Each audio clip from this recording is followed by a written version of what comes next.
Hi hello ಎಲ್ರಿಗೂ ನಮಸ್ತೆ. ಮತ್ತೊಮ್ಮೆ the hunter of darkness YouTube ಚಾನಲ್ಗೆ ಸ್ವಾಗತ. ಸೊ ಇವತ್ತಿನ ಟಾಪಿಕ್ ಬಂದ್ಬಿಟ್ಟು ಕೀಚಕರಿಂದ ಜಾತಿ ರಾಜಕಾರಣ.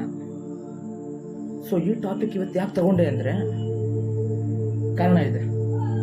ಬ್ರಿಟಿಷರು ಒಂದು ಟೈಮಲ್ಲಿ ನಮ್ಮನ್ನು ಆಳ್ತಾ ಇದ್ರು. ಸೊ ಅವ್ರು ಆಳಿನೇ ಸುಸ್ತಾಗಿ ನಮ್ಮಲ್ಲಿರೋ ಯೋಧರುಗಳೆಲ್ಲ ಹೋರಾಡಿ ತುಂಬ ವರ್ಷಗಳ ನಂತರ ನಮಗೆ ಸ್ವಾತಂತ್ರ್ಯ ಸಿಕ್ತು ಅಂತ ನಾವು ಅನ್ಕೊಂಡಿದ್ದೀವಿ. ಆದರೆ ಸ್ವಾತಂತ್ರ್ಯ ನಮಗಿನ್ನೂ ಸಿಕ್ಕಿಲ್ಲ. ಕಾರಣ ಏನು?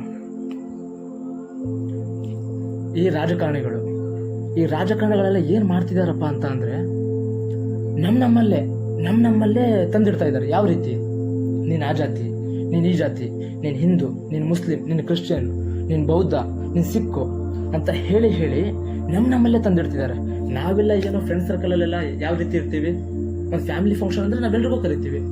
ಸೊ ನಮ್ಮನ್ನೆಲ್ಲ ದೂರ ಮಾಡ್ತಿರೋದು ಯಾರು? ಜನಗಳೆಲ್ಲ ರಾಜಕಾರಣಿಗಳ ಕಣ್ಣಿಗೆ ನಾವೊಂಥರ ವೋಟರ್ ಬ್ಯಾಂಕ್ಗಳಿದ್ದಂಗೆ. ವೋಟರ್ ಬ್ಯಾಂಕ್ ಅವ್ರಿಗೆ ಎಲೆಕ್ಷನ್ ಹತ್ರ ಬರ್ತಾ ಇದ್ದಂಗೆ ಎಲ್ಲರೂ ಬರ್ತಾರೆ. ನಾವು ನಿಮ್ಮ ಜಾತಿ, ನೀವು ದಲಿತರು, ನೀವು ಹೀಗೆ, ನಿಮ್ಮನ್ನೆಲ್ಲ ನಾವು ಹೀಗೆ ಮಾಡ್ತೀವಿ, ಹಾಗೆ ಮಾಡ್ತೀವಿ, ನಮ್ಮ ಕರ್ನಾಟಕನ ಸಿಂಗಾಪುರ್ ಮಾಡ್ತೀವಿ, ನಮ್ಮ ಇಂಡಿಯಾನ ಏನೋ ಮಾಡಿಬಿಡ್ತೀವಿ. ಇಂಡಿಯಾನ ಅವ್ರು ಏನು ಮಾಡೋದು ಬೇಡ ಸ್ವಾಮಿಗಳೇ. India is not a development country, it's a redevelopment country. ನಮ್ಮಲ್ಲಿರೋ ಮಸಾಲೆ ಐಟಮ್ ಚೆನ್ನಾಗಿದೆ ಅಂತ ಬಂದು ನಮ್ಮ ದೇಶದಲ್ಲಿರೋ ಆರ್ಥಿಕ ಸಂಪತ್ತನ್ನೆಲ್ಲ ದೋಚ್ಕೊಂಡು ಹೋಗಿದ್ದಾರೆ ಬೇರೆ ದೇಶದವರು. ನಮ್ಮನ್ನ ಏನ್ರಿ ಡೆವಲಪ್ಮೆಂಟ್ ಮಾಡೋದು? ನಾವು ಯಾವತ್ತೂ ಮುಂದುವರೆದಿದ್ದೀವಿ. ಸೊ ಜನಗಳು ಇವಾಗ ಅಪ್ಡೇಟ್ ಆಗಬೇಕಷ್ಟೇ. ಏನಾಗಬೇಕು? ನೀವು ಅಪ್ಡೇಟ್ ಆಗಬೇಕಷ್ಟೇ. ಯಾವ ರೀತಿ? ಎಲೆಕ್ಷನ್ ಬಂದ ತಕ್ಷಣ ಪಕ್ಷ ನೋಡಿ ಯಾವತ್ತು ಯಾರಿಗೂ ಓಟ್ ಹಾಕ್ಬೇಡ್ರಿ ಸ್ವಾಮಿಗಳೇ. ಪಕ್ಷ ನೋಡಿ ಓಟ್ ಹಾಕ್ಬೇಡಿ. ನಿಮ್ಮ ಕ್ಷೇತ್ರದಲ್ಲಿ ಯಾರು ಕೆಲಸ ಮಾಡ್ತಾರೆ, ಯಾರು ಕೆಲಸ ಮಾಡಲ್ಲ ನಿಮಗೆ ಗೊತ್ತಿರುತ್ತೆ. ನೀವೇನು ಮಾಡ್ತೀರಾ? ಎಲೆಕ್ಷನಲ್ಲಿ ಯಾರು ಜಾಸ್ತಿ ದುಡ್ಡು ಕೊಟ್ಟ, ಯಾರು ನಮ್ಮವರು? ಕೆಲಸ ನೋಡಲ್ಲ. ಕೆಲಸ ಬೇಡ ನಿಮಗೆ ಬೇಕಾಗಿರೋದು ಬರೀ ದುಡ್ಡು. ಸೊ ಹಾಕೊಂಡು ತುಳಿತಾ ಇರೋದು, ನಮ್ಮನ್ನ ಹಾಕೊಂಡು ತುಳಿತಾ ಇರೋದು. ನೀವು ಈಗಲೂ ಎಚ್ಚೆತ್ಕೊಳ್ಳಿಲ್ಲ ಅಂದರೆ ಈ ಕೀಚಕರೆಲ್ಲ ನಮ್ಮನ್ನೆಲ್ಲ ಹಾಕೊಂಡು ತುಳಿತಾ ಇರ್ತಾರೆ. ಜಾತಿ ರಾಜಕಾರಣ ಸ್ವಾಮಿಗಳೇ, ಜಾತಿ ರಾಜಕಾರಣ ಯಾರಿಗೆ ಬೇಕಿದು?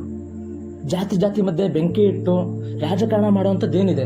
ಯಾವ ಪಕ್ಷಗಳು ಸರಿ ಇಲ್ಲ ಸ್ವಾಮಿಗಳೇ, ಯಾವ ಪಕ್ಷಗಳು ಸರಿ ಇಲ್ಲ. ನೋಡ್ರಿ, ಎಲ್ಲ ಪಕ್ಷಗಳು ತಗೊಳ್ಳಿ, ಅವ್ರವ್ರ ಫ್ಯಾಮಿಲಿನ ಬಿಲ್ಡ್ ಮಾಡ್ತಾ ಹೋಗ್ತಿದ್ದಾರೆ. ಬೇರೆ ಯಾರನ್ನಾದ್ರೂ ಬೆಳೆಯಕ್ಕೆ ಬಿಟ್ಟಿದಾರ? ನಾನು, ನನ್ನ ಮಗ, ಅವ್ರ ಫ್ಯಾಮಿಲಿಗಳಲ್ಲೇ ಸ್ವಾಮಿಗಳೇ. ಬೇರೆ ಯಾರಿಗೂ ಹಕ್ಕಿಲ್ವಾ? ಬೇರೆ ಯಾರಿಗೂ ನಾಲೆಡ್ಜೇ ಇಲ್ವಾ? ಬೇರೆ ಯಾರು ಪಕ್ಷನ ಬೆಳೆಸೇ ಇಲ್ವಾ? ಬೇರೆ ಯಾರಿಗೂ ಒಳ್ಳೆ ಮಾಡೋ ಮನಸ್ಥಿತಿನೇ ಇಲ್ವಾ? ಇದೆ, ಬಟ್ ಇವ್ರು ಬಿಡಲ್ಲ. ಇದನ್ನ ನೀವು ಅರ್ಥ ಮಾಡ್ಕೊಳ್ಳಿ, ದಯವಿಟ್ಟು ಅರ್ಥ ಮಾಡ್ಕೊಳ್ಳಿ. ನಮಗೆ ಸ್ವಾತಂತ್ರ್ಯ ಸಿಕ್ಕಿದೆ ಅಂತ ನೀವು ಅನ್ಕೊಂಡಿರೋದು ತುಂಬಾ ದೊಡ್ಡ ತಪ್ಪು. ನಮಗಿನ್ನೂ ಸ್ವಾತಂತ್ರ್ಯ ಸಿಕ್ಕಿಲ್ಲ. ಈ ರಾಜಕಾರಣಿಗಳಿಂದ ಅಂದ್ರೆ ಈ ಕೀಚಕರುಗಳಿಂದ ನಮ್ಗೆ ಮತ್ತೊಮ್ಮೆ ಸ್ವಾತಂತ್ರ್ಯ ಸಿಗ್ಬೇಕಾಗಿದೆ, ಸಿಕ್ಕಿಲ್ಲ. ಅವಾಗಿಂದ ನಾವೆಲ್ಲ ತುಳಿಸ್ಕೊಂಡೇ ಬದುಕ್ತಾ ಇರೋದು. ಯಾರೋ ಒಬ್ಬ ಸಣ್ಣ ಎಂಪ್ಲಾಯ್ ಅನ್ಕೊಡ್ರಿ, ಅವ್ರನ್ನ ಮೇಲ್ಗಡೆ ಅಧಿಕಾರಿಗಳು ತುಳಿತಾರೆ, ಅವ್ರ ಮೇಲ್ಗಡೆ ಅಧಿಕಾರಿಗಳು, ಅವ್ರನ್ನ ರಾಜಕಾರಣಿಗಳು. ನಾವಿನ್ನು ಗುಲಾಮಗಿರಿ ಪದ್ಧತಿಯಲ್ಲೇ ಬದುಕ್ತಾ ಇರೋದು, ಗುಲಾಮಗಿರಿ ಪದ್ಧತಿಯಲ್ಲೇ. ನೀವೆಲ್ಲ ಯಾವಾಗ ಅರ್ಥ ಮಾಡ್ಕೊಂತೀರಾ? ಪ್ರತಿ ಸಲನೂ ಓಟ್ ಬಂದ ತಕ್ಷಣ ಅರ್ಥ ಮಾಡ್ಕೊಳ್ರಿ. ಎಲೆಕ್ಷನ್ ಬಂದ ತಕ್ಷಣ ಅರ್ಥ ಮಾಡ್ಕೊಡ್ರಿ. ಸಂವಿಧಾನ ಶಿಲ್ಪಿ ಡಾಕ್ಟರ್ BR ಅಂಬೇಡ್ಕರ್ ಅವರು ಎಲ್ರಿಗೂ ಒಳ್ಳೇದಾಗಬೇಕು, ಎಲ್ರಿಗೂ ಸಮಾನತೆ ಸಿಗಬೇಕು ಅಂತ ಹೇಳಿ, ಎಲ್ರಿಗೂ ನ್ಯಾಯ ಸಿಗಬೇಕು ಅಂತ ಹೇಳಿ ಸಂವಿಧಾನ ರಚನೆ ಮಾಡಿದ್ರು. ಸೊ ಇವರು ಅದನ್ನೆಲ್ಲ ಅವ್ರ ರಾಜಕೀಯಕ್ಕೆ ಬೆಳೆಸ್ಕೊಂತ ಇರೋದು. ಮನುಷ್ಯ ಹುಟ್ಟಬೇಕಾರೆ ಸ್ಟಾರ್ಟಿಂಗ್ ಮನುಷ್ಯನ ಮಂಗನಿಂದ ಮಾನವ, ಅವಾಗಿತ್ತ ಜಾತಿ ರಾಜಕಾರಣ, ಅವಾಗಿತ್ತ ಜಾತಿ, ನಾವು ಮಾಡ್ಕೊಂಡಿರೋ ಜಾತಿ, ಈ ರಾಜಕೀಯದವ್ರು ಬಂದ್ ಮಾಡ್ತಾ ಇರೋ ಜಾತಿ. ಎಲ್ಲಿ ಸ್ವಾಮಿಗಳ ಮೊದಲಿಗೆ ಜಾತಿ ಗೀತಿ ಎಲ್ಲ ಇರೋದು ಒಂದೇ ಜಾತಿ, ಮನುಷ್ಯ ಜಾತಿ. ಇವತ್ತಿರ್ತೀವಿ, ನಾಳೆ ಸಾಯ್ತೀವಿ. ನಿಮಗೆ ಯಾಕೆ ಅರ್ಥ ಆಗ್ತಾ ಇಲ್ಲ? ದಯವಿಟ್ಟು ಈಗಲಾದ್ರೂ ನೀವೆಲ್ಲ ಅರ್ಥ ಮಾಡ್ಕೊಂಡು ಎಚ್ಚರಿಕೆಯಿಂದ ಎಲೆಕ್ಷನ್ ಹತ್ರ ಬಂದಾಗ ಯಾರಿಗೆ ಓಟ್ ಹಾಕ್ಬೇಕು, ನಮ್ಮ ಕ್ಷೇತ್ರದಲ್ಲಿ ಯಾರು ಕೆಲಸ ಮಾಡ್ತಾರೆ, ನಾವು ಯಾವ ರೀತಿ ವ್ಯಕ್ತಿಗಳನ್ನ ಆರಿಸ್ಕೋಬೇಕು, ನಮ್ಮ ಕ್ಷೇತ್ರದಲ್ಲಿ ಯಾವ ರೀತಿ ಇಂಪ್ರೂವ್ಮೆಂಟ್ ಆಗಬೇಕು, ಏನು ಕೆಲಸ ಆಗಬೇಕು, ಯಾವತ್ತಾದ್ರೂ ಒಂದ್ಸಲನಾದ್ರೂ ಕೇಳಿಲ್ಲ. ಬೇಕಾಗಿರೋ ದುಡ್ಡು ಬರೀ ಪುಕ್ಸಟ್ಟೆ. ನಿಮಗೆ ಎಷ್ಟು ಪುಕ್ಸಟ್ಟೆ ಕೊಟ್ಟರು ಕಡಿಮೆನೆ. ಗುಲಾಮಗಿರಿ ಪದ್ಧತಿಯಲ್ಲೇ ಬದುಕ್ತಾ ಇರೋದು ನೀವು. ಇದರಿಂದ ಆಚೆ ಬರ್ರಿ.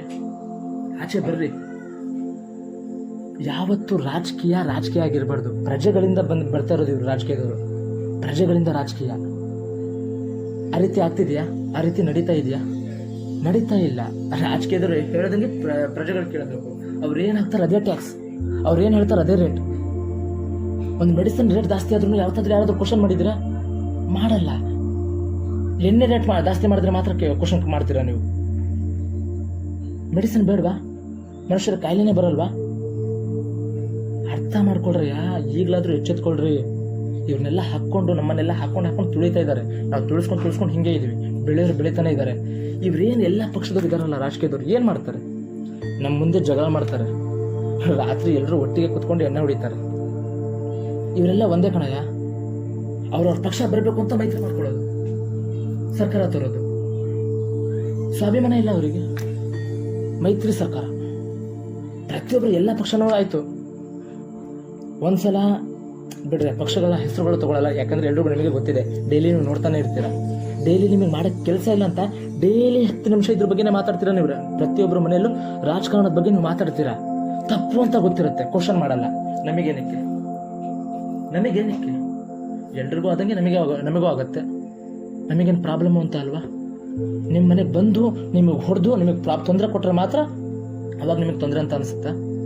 ಈಗಲೂ ನಿಮಗೆ ತೊಂದರೆನೇ ಆಗ್ತಾ ಇದೆ, ನಿಮಗೆ ಗೊತ್ತಾಗ್ತಾ ಇಲ್ಲ. ತರಕಾರಿ, ಅಕ್ಕಿ, ಬೇಳೆ, ಡೀಸೆಲ್, ಪೆಟ್ರೋಲ್ ರೇಟ್ ಎಲ್ಲ ಎಲ್ಲಿಗೆ ಹೋಗಿದೆ ಸ್ವಾಮಿಗಳೇ? ಎಲ್ಲಿಗೆ ಹೋಗಿದೆ? ಏನು ಮಾಡಬೇಕು ಅಂತ ಇದ್ದಾರೆ? ಒಂದು ಕಡೆ ಕೊಡೋದು, ಇನ್ನೊಂದು ಕಡೆ ಕಿತ್ಕೊಳ್ಳೋದು. ಈ ಥರ ರಾಜಕಾರಣಗಳು ಬೇಕಾ ಈ ಥರ ರಾಜಕಾರಣಗಳು? ಅರ್ಥ ಮಾಡ್ಕೊಡ್ರಯ್ಯ. ದಯವಿಟ್ಟು ನಿಮ್ಮ ಕ್ಷೇತ್ರದಲ್ಲಿ ಎಲೆಕ್ಷನ್ ಬಂದಾಗ ಕೈಯ ಮುಗಿ ಕೇಳ್ಕೊತ ಇದ್ದೀನಿ, ಯಾರು ಚೆನ್ನಾಗಿ ಕೆಲಸ ಮಾಡ್ತಾರೆ ಅಂಥವ್ರನ್ನ ಆರಿಸ್ರಯ್ಯ. ಮಿನಿಮಮ್ ಎಜುಕೇಷನ್ ಇರ್ಬೇಕಯ್ಯ, ಅಂಥವ್ರನ್ನ ಆರಿಸ್ರಿ.